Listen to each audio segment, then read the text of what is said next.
December 10 of Gnome Valley Christmas Adventures.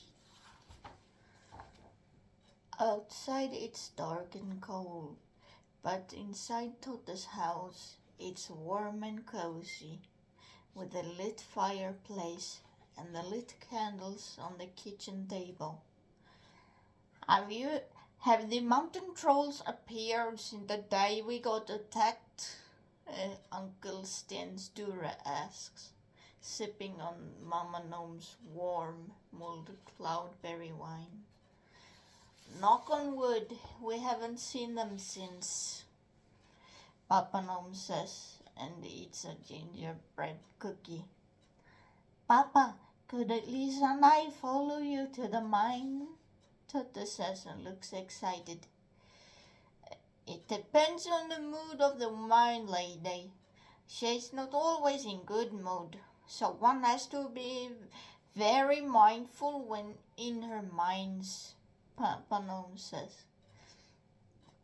A while later, the candles are put out and it's all quiet. But as soon as the sun slowly rises, all the gnomes wake up. Papa Gnome, Tote, Lisa, and the other gnomes have gathered around the door to the mine lady's domain. Grandfather Troll, Tassel, and Falcon prepared to get down into the dark mines.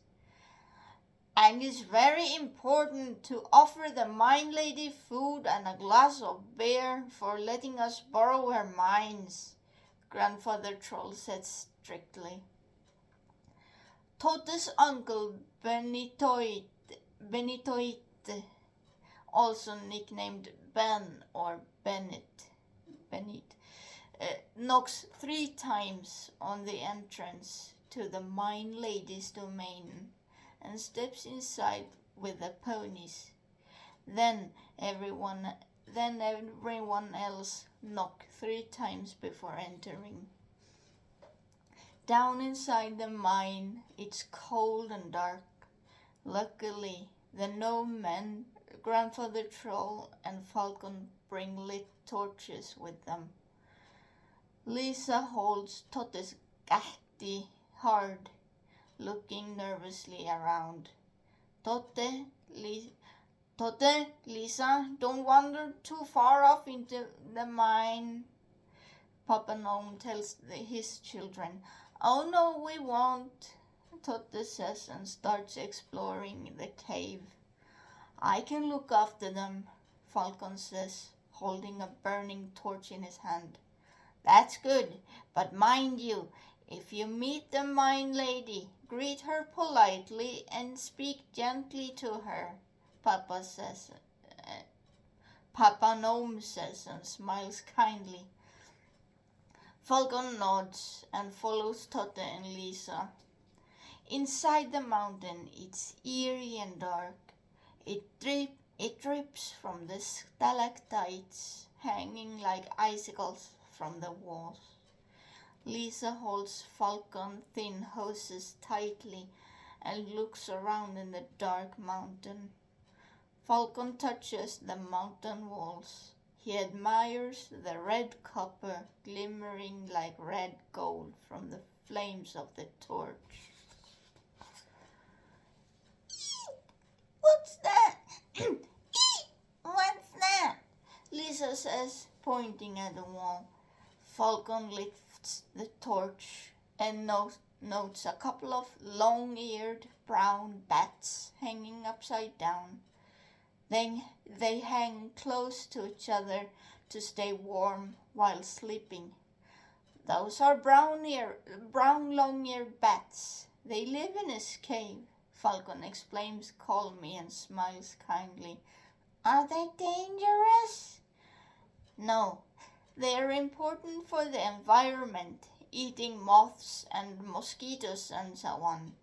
Only when handling them you need to wear gloves.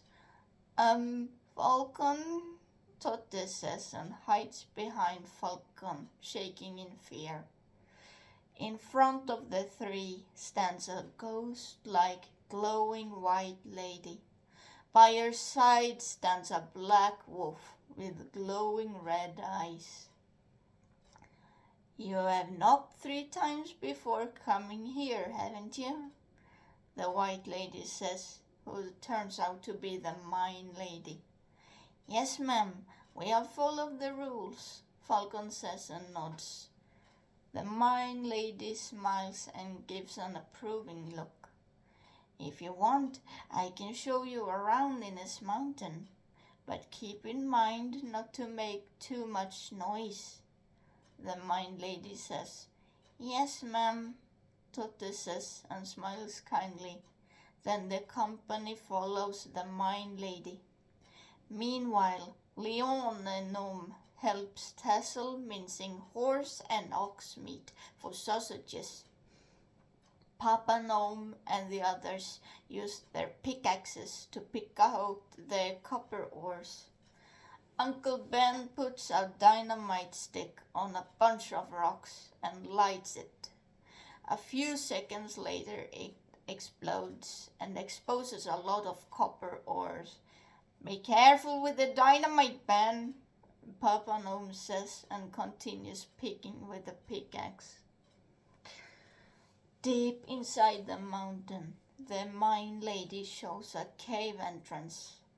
Totte and Lisa run to the entrance and see huge mountains of diamonds, gold and silver coins, rubies and much more.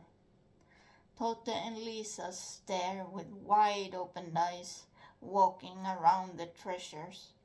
Wow, is everything yours? Totte asks the mine lady. Well, most of these treasures belong to King Aquila, but a lot of it is mine. Totte discovers a magical stone shaped like a spearhead. It glows like ice and shines like a bright blue diamond. Totte picks it up carefully and shows it to Falcon and the mine lady. What is this? That is an oxten, a thunderstone, the mine lady replies. What is it used for? It protects you from thunderstorms when Thor flies around in his wagon with his deadly hammer. It also protects you from other dangers as well, but be careful when using it. It can only be used once a day, so be mindful when you really need to use it. Totte gives the thunderstone to Falcon, who puts it in a leather bag. As the mine lady and Falcon start talking, Totte notes a small hole in the cave. Lisa runs after Totte, who crawls into the black hole. Totte, maybe we should stay with Falcon, Lisa says nervously. I just have to explore this tunnel first, Totte shouts from the tunnel. Lisa looks around nervously before following Totte inside the dark tunnel. Inside the dark tunnel, the path is very narrow. Totte has to crawl on his belly while Lisa can walk straight up through it. Are we really allowed to be here? Lisa asks nervously. If we never do things that are not allowed, how are we going to learn from our mistakes? Yeah, you're right, but some mistakes can lead to, I know, but I'm going to make sure that doesn't happen. In the middle of the tunnel, Totten notes a stinking, stale smell and hears loud snoring. Now, we better stay quiet, Totte whispers, and Lisa stays next to Totte. Totte and Lisa reach another enormous cave entrance. Totte and Lisa hide behind a big rock, carefully peeking through. A huge, ugly, and hairy mountain troll lies on the cave floor, snoring loudly. Another troll cooks something really disgusting in the black cauldron. The cream foam oozes out of the cauldron, coloring the cave walls. A third troll picks his teeth with the sharp pieces of bones. Lisa squeals in fear as she sees the trolls, but Totte quickly covers her mouth. What was that? The troll with the bony toothpicks shout angrily. The sleeping troll wakes up, scratching himself. Uh, it was probably just a little mouse. The tired troll yawns. If the troll finds out we're here, we're done for, Totte whispers to Lisa. The troll who cooks something in the cauldron sniffs in the air with a big potato-shaped nose. I can smell gnome children in here, the troll by the cauldron hisses. Quick, Lisa, let's get out of here, Totte says and runs away with Lisa, but the trolls notice them and runs after. The entire mountain starts trembling. From the shining white glow, the mine lady now turns black as ebony, and the wolf starts barking and snarling. Falcon rushes back to Grandfather Troll and the others while looking for Totte and Lisa. Grandfather Troll sniffs in the air, and his eyes fill with fear. Out of the cave! Grandfather Troll roars, just as a mountain troll puts his giant foot right in the pathway. The bats wake up and attack the mountain trolls. The female bats flee from the cave with their babies on their chest.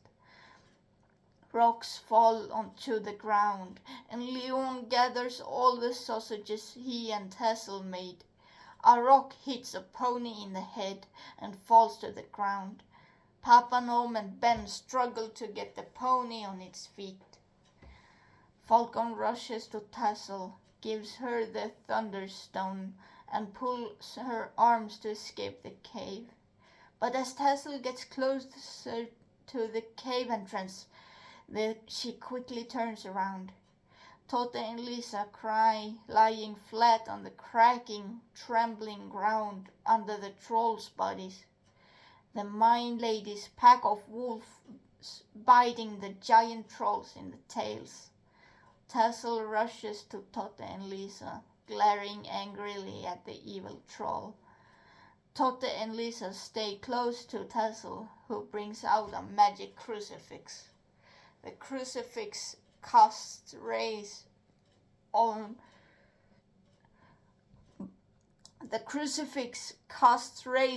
light in the troll's eyes. Then Tassel brings out the Thunderstone and holds it tight in her hands. Just as my father sacrificed himself to save the gnome village, I will do the same for my friends and family, Tassel shouts at the troll. Then Tassel brings the crucifix and the Thunderstone together, creating a huge ball of lightnings, protecting Totte, Lisa, and herself. The ball of lightning explodes, and the mountain trolls turn to stone. The mine lady throws a huge boulder down to the ground, sending the stone trolls to the bottomless abyss. In the process, Tassel gets hit in the head by a small boulder and falls to the ground unconscious. Totte and Lisa hold each other tightly when they get hit in the head by rocks and get unconscious as well. Then everything turns black. A while later, Totte wakes up with an awful headache and gasps when he sees the mine lady. The mine lady, now glowing white again, looking at Totte, Lisa, and Tassel. My lad, next time you decide to explore my cave on your own, Please tell me or someone else from now on, the mine lady says, patting Totte gently on the shoulder. Totte looks at Tassel's lifeless body with sad eyes. Tears run down his cheeks, covered in charcoal. Then he looks at the mine lady with shameful eyes. Nah, my curiosity killed Tassel, one of my best friends, Tosse says with a lump in his throat. Tassel is not dead. She's just very weak after the mighty powers of the Thunderstone and the Crucifix. The mine lady's pet wolf digs out Lisa from the bunch of rocks, and Lisa comes crawling towards Totte. How come Lisa and I didn't get as affected by those powers? The powers only affect the one holding the two together. That's why one has to be careful when using both the Thunderstone and the Crucifix. Suddenly, Falcon stands by the cave entrance. He knocks 3 times and enters the mine, now all seeming to be in ruins. I'm terribly sorry for what just happened, Falcon says, and offers the mine lady a glass of Grandfather Troll's Christmas beer. The mine lady's pet wolves get to have some sausages. The mine lady smiles and takes a sip of the beer. Apology accepted, and in turn for your gifts, I'll give you Tassel back. She may be weak, but once you kiss her, then she'll get her strength back, the mine lady says. Falcon picks up Tassel and leaves the mine with Totte and Lisa walking beside him. In the big old stump, Falcon kisses Tassel on their bed, and Tassel wakes up. As Tassel and Falcon stay at home to recover, the mine lady invited everyone to another part of the cave for a feast. The mountain walls shimmer of copper and gold. Beer and wine are served in silvery cups.